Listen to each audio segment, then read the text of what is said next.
첫 번째 경기 셀타비고 대 레알 베티스 분석 시작해보겠습니다. 셀타는 직전 경기에서 강등권 팀인 발렌시아에 패했다. 파블로 듀란의 골이 나왔지만 강등권 탈출 의지를 보인 발렌시아를 넘지 못했다. 이하고 아스파스의 결장이 길어지며 최전방의 골이 줄어든 게 최근 부진의 원인이다. 이글레시아스와 듀란 등이 힘을 내지만 아스파스의 공백을 메우기 위해서는 최근 주전 윙어로 나서는 스웨드버그가 더 위력적인 돌파를 해야 한다. 베티스는 지난 라운드 홈경기에서 4위 팀인 빌바오 상대로 선제골과 추가골을 뽑아내며 경기를 주도했지만 승점 1점 추가에 그쳤다. 그래도 에잘 조우리와 로셀소 등 팀의 공격 전개에서 가장 중요한 2명의 선수를 교체로 투입하는 로테이션을 가동하면서도 차선의 결과를 얻어내며 마요르카전 승리의 기세를 이어갔다. 접전을 본다. 셀타가 최근 다소 주춤하고 있긴 하지만 홈에 이점이 있는 데다 모리바와 프란 벨트란 등 중원의 경기력은 꾸준하다. 로셀소와 이스코 등을 내세워 역습을 노릴 원정팀의 중원 공세를 어느 정도는 막아낼 수 있다. 두 팀이 90분 내내 접전을 가져가며 승점을 나눠 가질 것이다. 두 번째 경기 헬라스 베로나 대 아탈란타 분석 시작해보겠습니다. 베로나는 지난 라운드 원정 경기에서 경기를 지배당하고도 승점 3점을 챙겼다. 강등권 탈출을 노리는 몬차가 경기 내내 공격에 기여를 내리지 않으며 나섰지만 다닐 이우크와 코폴라 등 풀타임을 소화한 최종 수비가 상대의 공세를 잘 막아냈고 상대의 자책골을 유도했다. 나폴리와 라치오 등 상위권 팀들에게 연패하며 강등권 추락의 위기가 왔었는데 최근 두 경기에서 승점 4점을 따내며 반등했다. 아탈란타는 지난 라운드 홈 경기에서 토리노의 거센 수세에 승점 1점 추가에 그쳤다. 나폴리와 인테르 등 앞서 나가는 팀들이 모두 무승부를 기록했기에 격차를 줄일 수 있는 상황이었는데 결승골이 터지지 않았다. 루크만의 이탈 속에 선발 공격수로 나선 브레시아니니가 한 차례 기회를 날린 것이 아쉬웠다.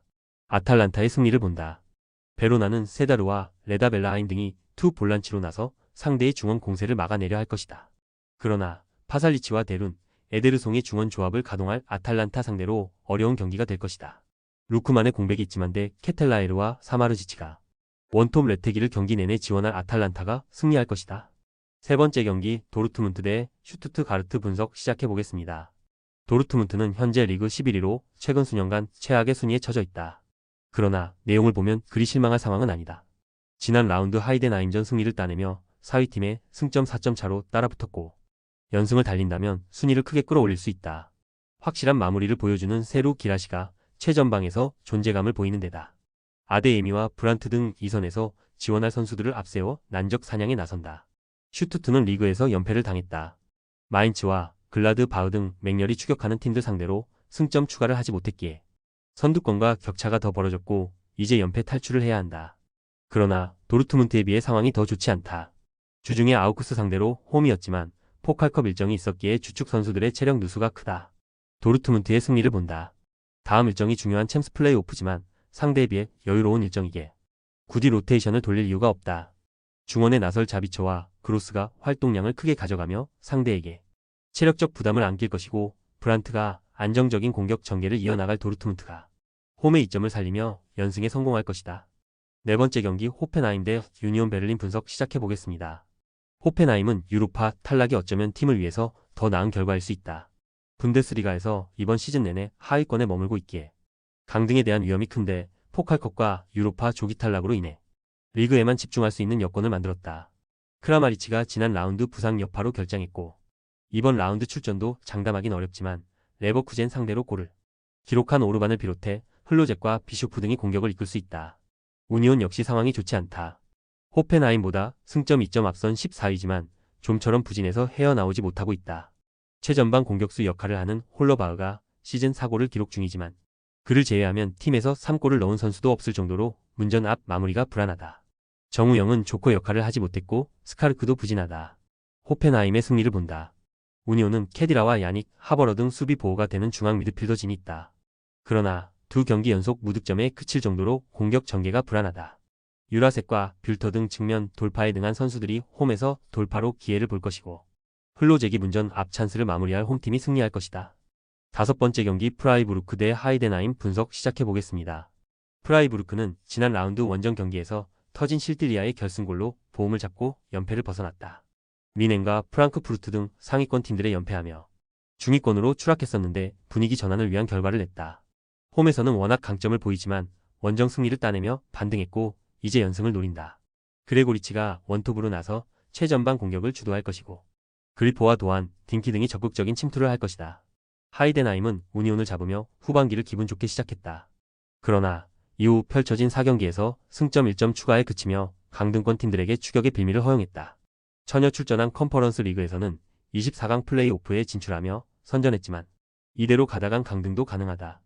때문에 난적을 원정에서 만나는 이번 일정에 승점 추가를 목표로 나서야 한다. 프라이부르크의 승리를 본다.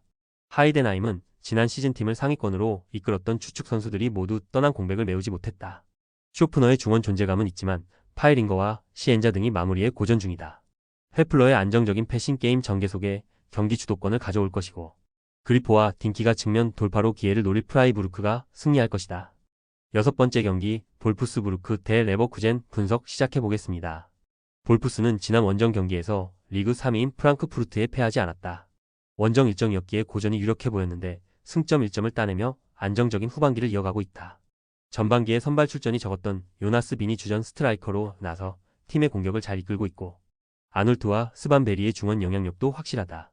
메울레가 리드하는 수비 라인의 안정감도 살아났기에 이제 상위권 진입을 노린다. 레버쿠젠은 다음 라운드 일정이 우승 경쟁 중인 미넨전이다. 그러나 챔스 16강 직행에 성공했기에 다음 주중 경기가 없고 이번 볼프스 원정에 전력을 다할 수 있다. 직전 홈 경기에서는 호펜하임의 저항에 고전했지만 알 나스르행이 무산된 보니페이스의 골과 함께 프림폰과 시크의 골로 승리하고 최근에 무패 행진을 이어갔다. 레버쿠젠의 승리를 본다. 분데스리가 최고의 풀백인 알렉스 그리말도가 리그 징계로 결장하는 악재가 있지만 프림폰과 에르모소, 탑소바와 인카피에 등 막강한 수비진이 있기에 전혀 걱정할 필요가 없다. 다시 맘을 다잡은 보니페이스를 비롯해 비르츠와 패트릭 시크가 홈팀 수비를 몰아칠 레버쿠젠이 승리할 것이다. 조합은 아래 고정 댓글 링크로 편하게 말 걸어주시면 조건 없으며 스포츠를 좋아하시는 분들이라면 모두 환영합니다. 스포츠 당첨 어렵지만 그건 어떻게 하냐의 차이입니다. 두 눈으로 어떤 차이인지 직접 확인하시고 우리 모두 같이 승리합시다.